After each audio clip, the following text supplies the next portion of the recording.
Jail drug mule Cassie Sainsbury will marry her fiancé Scott Broadbridge in jail in a 2018 ceremony that the couple's celebrity agent said would be lavish and great exposure.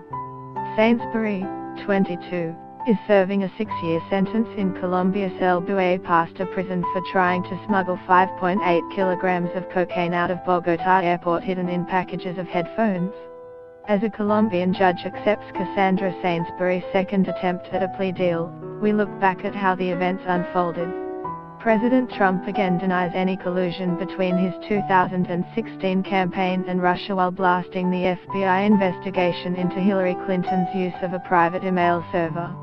Military police have shot and injured a man wielding a knife at Amsterdam Schiphol Airport, one of Europe's busiest transport hubs. The U.S. Secretary of State Rex Tillerson scales down his offer to North Korea from earlier in the week, in which he said that initial talks between the two countries could be about the weather or the shape of the table. A police chase through the streets of Baltimore ends with the arrest of a man wanted by for earlier shooting.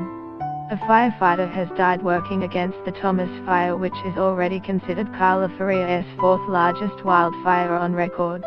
Dan Johnson fatally shot himself 2 days after allegations surfaced that he had molested a member of his church when she was 17 years old. The U.S. Federal Communications Commission voted along party lines on Thursday to repeal landmark 2015 rules aimed at ensuring a free and open internet, setting up a court fight over a move that could recast the digital landscape.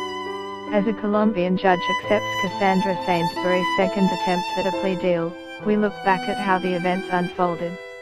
Broadbridge, who was not with Sainsbury in Colombia, was engaged to her when she was caught.